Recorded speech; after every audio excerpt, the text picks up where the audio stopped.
আসসালামু আলাইকুম। প্রিয় দর্শক, সরকার আওয়ামী লীগের সকল ধরনের রাজনৈতিক কর্মকাণ্ডের উপর নিষেধাজ্ঞা আরোপ করেছে এবং এই নিষেধাজ্ঞা চলবে ততদিন যতদিন না আওয়ামী লীগের দুর্নীতিপরায়ণ অথবা যাদের বিরুদ্ধে মামলা আছে সেদের বিরুদ্ধে মামলা সম্পন্ন না হবে এবং দলীয়ভাবে আওয়ামী লীগের যে অপরাধসমূহ সেগুলো নিয়ে বিচার শেষ না হবে ততদিন পর্যন্ত এই নিষেধাজ্ঞা চলবে। মানে ভার্চুয়ালি আওয়ামী লীগ কোনো পলিটিক্যাল অ্যাক্টিভিটিস করতে পারবে না, সেটা কোনো সভা সমাবেশ করতে পারবে না, মিটিং করতে পারবে না, লিফলেট বিতরণ করতে পারবে না, এমনকি অনলাইনেও তারা কোনো প্রচারণা করতে পারবে না। মানে সোমবার দিন যখন এই সিদ্ধান্তটা স্বরাষ্ট্র মন্ত্রণালয়ের পক্ষ থেকে প্রজ্ঞাপনটা জারি করা হয় তখন এর নানা ধরনের ব্যাখ্যা কিন্তু আমরা শুরুর দিকে শুনতে পাই এবং সেই ব্যাখ্যাগুলি আমার কাছে কিছুটা ভীতিকর, কিছুটা কনফিউজিং মনে হতে থাকে।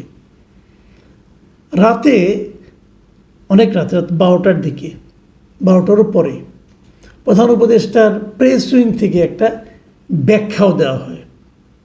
আমি প্রথম দিকে যেগুলো শুনতে থাকি, বিভিন্ন পত্রপত্রিকার রিপোর্ট হতে থাকে, সেটা একটু আপনাদেরকে পড়ে শোনাবো, একটু বোঝার চেষ্টা করবো, আপনাদেরকে ইনফর্ম করব। পরে প্রধান উপদেষ্টা প্রেস উইং থেকে যে ব্যাখ্যাটা আসছে সেটাও একটু বোঝার চেষ্টা করব। তারপরও আমি যেগুলো বুঝিনি সেগুলি নিয়ে আপনাদের সঙ্গে একটু কথা বলবো। প্রথমত আমি একটা নিউজের শিরোনাম পড়ছি। শিরোনামটা হলো ফেসবুক ইউটিউবে আওয়ামী লীগের পক্ষে কথা বললেই গ্রেপ্তার, এ ধরনের একটা শিরোনাম দিয়ে একটা রিপোর্ট ছাপা হয়েছে এবং সেখানে বলা হয়েছে যে আওয়ামী লীগের কার্যক্রম নিষিদ্ধ হওয়ার পর দলটির নেতাকর্মীদের গ্রেপ্তারের বৈধতা পেয়েছে পুলিশ। মানে পুলিশ দলটির নেতাকর্মীদেরকে এখন গ্রেপ্তার করতে পারবে। মানে এখন কোশ্চেনটা হলো, যেই মুহূর্তে আওয়ামী লীগ নিষিদ্ধ হয়ে গেল,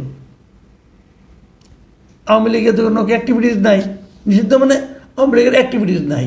এখন অ্যাক্টিভিটিস না থাকার কারণে আওয়ামী লীগের একজন নেতা অথবা কর্মী উনি কোনো দলীয় কর্ম করলেন না, লিফলেট বিতরণ করলেন না, সভা সমাবেশ ডাকলেন না, কোনো মিটিং করলেন না, কিছুই করলেন না, তো তাও কি তাকে পুলিশ গ্রেফতারে বোঝাতে পাবে? মানে আওয়ামী লীগের সকল নেতাকর্মী কি এই প্রজ্ঞাপনের ফলে সরাসরি রাতারাতি দাগি আসামিতে পরিণত হবে? সকল নেতাকর্মীর বিরুদ্ধে কি গ্রেপ্তারি পরোয়ানা জারি হয়ে গেল এই ঘটনার মাধ্যমে? এটা কিন্তু আমার কাছে ক্লিয়ার না।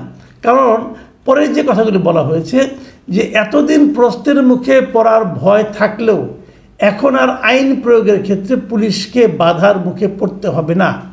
ফলে আওয়ামী লীগের নেতাকর্মীরা গোপনে কোথাও বসে, কোথাও বৈঠক, সমাবেশ কিংবা মিছিল করলে সংশ্লিষ্ট এলাকার থানার পুলিশ তাদেরকে গ্রেপ্তার করতে পারবে না। যদি গোপনেও বসে তাহলে যদি একটা বৈঠক করেন তাও পারবে না, তাহলে পুলিশ তাদের গ্রেপ্তার করতে পারবে। আচ্ছা, এখন এটা নিয়ে যে পত্রিকায় আমি রিপোর্টটা পড়েছি সেই পত্রিকাতেই মানে আমি এটা কালের কণ্ঠে পড়েছি আর কি। তো কালের কণ্ঠ পত্রিকার সাংবাদিক কিছু জিজ্ঞাসা করেছিল, দুজন ঊর্ধ্বতন পুলিশ কর্মকর্তাকে জানতে চেয়েছিল বিষয়টা আসলে কী মিন করে। তখন একজন পুলিশ কর্মকর্তা কালের কণ্ঠকে জানাইছে যে কেউ যদি আওয়ামী লীগের পক্ষে ফেসবুকে পোস্ট দেয়, আবার সেই পোস্টে কেউ যদি কমেন্ট করে, গুজব ছড়ায়, তাদেরও চিহ্নিত করে সাইবার সিকিউরিটি অ্যাক্টে গ্রেপ্তার করা হবে, মামলা দেওয়া হবে। তো আমার কাছে এটাও ক্লিয়ার না। কারণটা আমি বলি, ধরেন একজন আওয়ামী লীগের পক্ষে পোস্ট দিল, সেখানে আমি একটা কমেন্ট করলাম, কমেন্ট করে তাকে বললাম যে আপনার এই পোস্ট যে পক্ষে দিয়েছেন এটা ঠিক না, আওয়ামী লীগ এটা মন্দ দল, এই কথা আমি কমেন্ট করলাম। আমার কমেন্টটা কিন্তু যে পোস্ট দিয়েছে তার বিপক্ষে গিয়েছে। এখন এই আমি যে তার যে বিরোধিতা করে কমেন্ট করলাম এর জন্য কি আমাকে গ্রেপ্তার করা হবে? আমি ক্লিয়ার না, কিন্তু আমি কিন্তু প্রশ্নগুলি করছি, আপনারা জবাব খুঁজে নেবেন। অথবা যারা সংশ্লিষ্ট কর্তা ব্যক্তি আছেন, কারণ কর্তার ইচ্ছাই তো কর্ম, তো কর্তা ব্যক্তি যারা আছেন তারা যদি আমাদের একটু ব্যাখ্যা দেন তাহলে সুবিধা হয়। কীভাবে পা ফেলবো, মানে ঘর থেকে বের হওয়ার সময় আগে বাম পা ফেলবো না ডান পা ফেলবো, এটা বলে দিলে ভালো হয়। আমরা একটা অসম্ভব গণতান্ত্রিক পরিবেশের মধ্যে বাস করছি, তো এই জন্য একটু জানা দরকার আর কি। আবার এই ব্যাপারে সুপ্রিম কোর্টের একজন আইনজীবী ব্যাপার বলছেন, উনি নাম হলো আমিনুল ইসলাম। উনি কালের কণ্ঠকে বলেন, সরকারের এই সিদ্ধান্তের ফলে পুলিশ আওয়ামী লীগের নেতা কর্মীদের গ্রেপ্তার করতে পারবে, মানে আর কোনো অভিযোগ অথবা থাকা লাগবে না, গ্রেপ্তারই করতে পারবে। এই প্রজ্ঞাপনের পর সোমবার দিনই আমাদের একজন উপদেষ্টা মিস্টার আসিফ মোহাম্মদ সজীব ভুঁইয়া, তিনি তার ভেরিফাইড ফেসবুক পেজে একটা ইনফরমেশন দিয়েছেন আর কি, স্ট্যাটাস লিখেছেন। সেখানে উনি লিখেছেন যে দেশের বিরুদ্ধে ষড়যন্ত্র করলে রেহাই নেই, গোপন বৈঠক, উস্কানিমূলক মিছিল বা পোস্ট করলেও আইনগত ব্যবস্থা নেওয়া যাবে। এবং এই কথা বলার পরে উনি এখানে একটা পোস্টার শেয়ার করছেন। সেই পোস্টারে লেখা আছে যে ফেসবুক ইউটিউবে আওয়ামী লীগের পক্ষে কথা বললেই গ্রেপ্তার। মানে একজন উপদেষ্টাও কিন্তু কথা বলছেন। রাতে সোমবার দিবাগত গভীর রাতে প্রায় 12টার দিকে আমরা তারপর পেলাম যে রাত 12:15টার দিকে অন্তর্বর্তীকালীন সরকারের প্রধান উপদেষ্টা যিনি আছেন তার যে প্রেস উইং, সেখান থেকে একটা বিবৃতি পাঠানো হয়েছে বিভিন্ন মিডিয়াতে। সেই বিবৃতিতে কি বলা হয়েছে? সেই বিবৃতিতে তারা বলেছে যে আওয়ামী লীগের কার্যক্রম নিষিদ্ধ সংক্রান্ত 12 মে প্রজ্ঞাপনটি জারি করা হয়েছে। তারা বলছে, এবং সে বলছে এই নিষেধাজ্ঞা সংগঠনগুলোর নেতা কর্মী ও সদস্যদের জন্য প্রযোজ্য হবে। বুঝছেন? কিন্তু এটা কিন্তু বলা হয় না অন্য কারো সমর্থক বলে না, কিন্তু কেবল নেতা কর্মী ও সদস্যদের জন্য প্রযোজ্য হবে। আচ্ছা, এবং প্রযোজ্য হলে সেখানে কি করতে হবে? সেখানে বলা হয়েছে যে এই প্রজ্ঞাপন অনুসারে আন্তর্জাতিক অপরাধ ট্রাইব্যুনালে বিচার কার্য সম্পন্ন না হওয়া পর্যন্ত আওয়ামী লীগ এবং এর সকল অঙ্গ সংগঠন, সহযোগী সংগঠন ও ভ্রাতৃপ্রতিম সংগঠন কর্তৃক যে কোনো ধরনের প্রকাশনা, গণমাধ্যম, অনলাইন ও সামাজিক যোগাযোগ মাধ্যমে প্রচারণা, মিছিল, সভা সমাবেশ, সম্মেলন আয়োজন সহ যাবতীয় কর্মকাণ্ড নিষিদ্ধ ঘোষণা করা হয়েছে।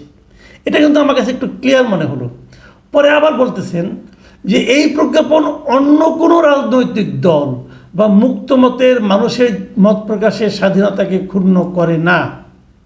মানে এই যে দলগুলোর নেতাকর্মী ও সদস্য না হলে অন্য কেউ যদি কিছু একটা বলে সেটা নিয়ে কোনো আলোচনা নাই, তাহলে সজীব ভুঁইয়া সাহেব যে বললেন যে যদি কেউ ফেসবুক ইউটিউবে কথা বলে এবং তারা যদি এই দলের সদস্য না হয় তাহলে তাদের জন্য কি এটা প্রযোজ্য হবে?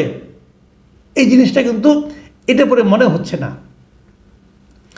এবং সেখানে আরও বলা হয়েছে যে আওয়ামী লীগ এর কোনো কর্মকাণ্ড দলটি সম্পর্কে সরকারের গৃহীত পদক্ষেপের যৌক্তিক, গঠনমূলক বা আইনানুগ বিশ্লেষণ বা মতামত প্রদান এই প্রজ্ঞাপনের মাধ্যমে খর্ব করা হয়নি। তার মানে এই আওয়ামী লীগ সম্পর্কে সরকারের যে গৃহীত বিভিন্ন পদক্ষেপ, এই পদক্ষেপের যদি আপনি যৌক্তিক, গঠনমূলক বা আইনানুগ বিশ্লেষণ করেন তাহলে আপনি করতে পারবেন। এখন কোনটা যৌক্তিক, কোনটা গঠনমূলক, কোনটা আইনানুগ, এটা কে বুঝাবে? এটা মাপবে কে? বিচারটা কে করবে? আমরা কিন্তু বিগত সরকারের আমলে শুনতাম যে সরকার প্রধান বলতেন আপনারা সমালোচনা করুন কিন্তু গঠনমূলক সমালোচনা করুন। কারণ গঠনমূলক সমালোচনা কাকে বলা হয়? গঠনমূলক সমালোচনা হলে সেই সমালোচনা যে সমালোচনা করলে আমি শারীরিক মানসিকভাবে আরাম বোধ করি। যেটা আমাকে বিব্রত করে সেটা হলো গিয়ে গঠনমূলক সমালোচনা নয়। এখন ওনারাও কিন্তু একই কথা বলছেন, যৌক্তিক বলছেন। যৌক্তিক কোনটা? যেটা শুনলে আমার মনটা ভালো হয় সেটা যৌক্তিক নাকি? যাই হোক, তারপরে আমার মনে কিছু প্রশ্ন, সেই প্রশ্নগুলো আমি করতে চাই। আমি জানি না উত্তর পাবো কিনা, তবে আমি করতে চাই। আমি আশা করবো সরকার এগুলো উত্তর দিবে। আমার প্রথম বক্তব্য হলো যে আওয়ামী লীগের কোনো কর্মকাণ্ড কেউ করবে না, কিন্তু সে আওয়ামী লীগ একসময় করতো, হয়তো উপজেলা কমিটির আওয়ামী লীগের সদস্য সে। এখন সে কি এখন রাস্তায় চলাফেরা করতে পারবে? সে কি বাজারে যেতে পারবে? সে কি তার স্ত্রী, পুত্র, কন্যাদের নিয়ে কোনো সামাজিক অনুষ্ঠানে যেতে পারবে? নাকি গেলে তাকে এখানে মব ভায়োলেন্সের শিকার হতে হবে এবং তাকে কেউ চট থাপড় মারলে কোনো বিচার হবে না? এটা এই জিনিসটা একটু প্লিজ ক্লিয়ার করেন আপনারা।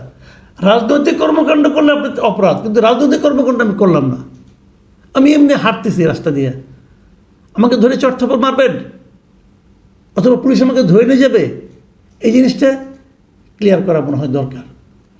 আবার হয়তো একসময় একজন অনেকদিন আগে আওয়ামী লীগ করতেন, এখন আওয়ামী লীগও করে না, আওয়ামী লীগ কোনো কমিটিতেও সে নাই, তাহলে তার জন্য কি প্রকাশ্যে নির্ভয়ে চলাফেরা করার অধিকার থাকবে? আচ্ছা, আরেকটা কথা, মাঝে মাঝে আমরা শেখ হাসিনার ফোন কল দেখি, সেই ফোন কল নিয়ে আবার এখানে প্রচার করা হয়, কিছু কিছু ক্ষেত্রে হাস্যরস করা হয়, কিছু কিছু কেউ কেউ এটা আবার সিরিয়াসলি নেন। তো এই ধরনের ফোন কল কি মিডিয়াগুলো প্রচার করতে পারবে?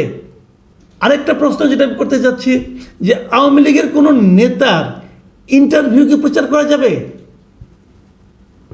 সে যদি দলীয় প্রচারের জন্য কথা না বলে, মনে করেন একজন নেতা সে দলের পক্ষে কিছু করছে না, কিন্তু সে দলের হয়তো সমালোচনাই করছে যে আওয়ামী লীগ ওই কাজটা ঠিক করে নাই, ওই কাজটা ঠিক করে নাই, এই ধরনের একটা কথা সে বলতে চাচ্ছে, বলছে, এটা কি প্রচার করা যাবে? আচ্ছা, আওয়ামী লীগ গত 15 বছরে কী কী মন্দ কাজ করেছে, এটা কি বলা যাবে? অথবা এই মন্দ কাজের সঙ্গে দু একটা ফাঁকে ফাঁকে দু একটা ভালো কাজও করেছে, যেমন মেট্রো রেল করেছে কিনা, অথবা ওইটা করেছে, সেটা করেছে, পদ্মা সেতু করেছে, এগুলি কি বলা যাবে? জানার খুব আগ্রহ, আমি কৌতূহল থেকে জিজ্ঞেস করতেছি। এরপরে আরেকটা কাজ, যে ধরেন সরকার কোনো একটা কাজ করছে, এই ধরনের একটা কাজ হয়তো আওয়ামী লীগ সরকারও করেছিল, এই দুটা কাজের মধ্যে কি তুলনা করে কোনো আলোচনা করা যাবে? যদি সেটা আওয়ামী লীগ আমলে মন্দ হয়ে থাকে তাহলে করা যাবে, অথবা যদি এই সরকারের কাজটা যদি ভুল হয়ে থাকে, আওয়ামী লীগ এটা বেটার ছিল, যদি এমন কিছু হয় সে আলোচনা করা যাবে।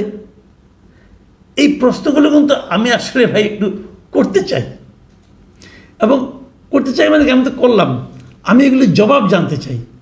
আপনারা প্লিজ সরকারের পক্ষ থেকে এই পুরো পয়েন্টে একে ভেঙে ভেঙে বলেন, তা নাহলে আমি তো বুঝতে পারবো না এই যে কোনটা বলে আমি বিপদে পড়ে যাব। মানে আমাদের সীমাবদ্ধতা কতটুকু, কথার সীমা কতটুকু। আমি জীবনে কখনো আওয়ামী লীগ করি নাই, আমি আওয়ামী লীগের কোনো সদস্য না, নেতা না, কর্মী না, কাগজে কলমে কোথাও না, মানে এমনিও কোথাও না, তা আমি কি আলোচনাগুলি করতে পারবো? আচ্ছা, আওয়ামী লীগের কোনো পুরনো লোক, নেতা, তার সঙ্গে আমি কথা বলতে পারবো? যদি আমার সঙ্গে দেখা হয়, সালাম দেয়, আমি কি সালামের জবাব দেব, নাকি না দিয়ে হেঁটে চলে যাব? অথবা কোনো নেতা যদি বিদেশ থেকে আমাকে, এত হোয়াটসঅ্যাপে নাম্বার অনেকের আছে, কেউ যদি আমাকে ফোন করে, আমি কি ফোন কলটা ধরবো নাকি ধরবো না? প্লিজ এই বিষয়গুলো একটু সরকারের কাছে অনুরোধ, আপনি একটু ক্লিয়ার করেন ভাই। প্রিয় দর্শক, আমার ধারণা আমার এই প্রশ্নগুলোর মাধ্যমে আপনাদের কিছু প্রশ্নের জবাব হয়তো আপনারা পেয়ে যাবেন। আমরা আশা করব সরকার হয়তো এগুলো ব্যাখ্যা আমাদেরকে দেবে। এখন এই পর্যন্তই, আল্লাহ হাফেজ।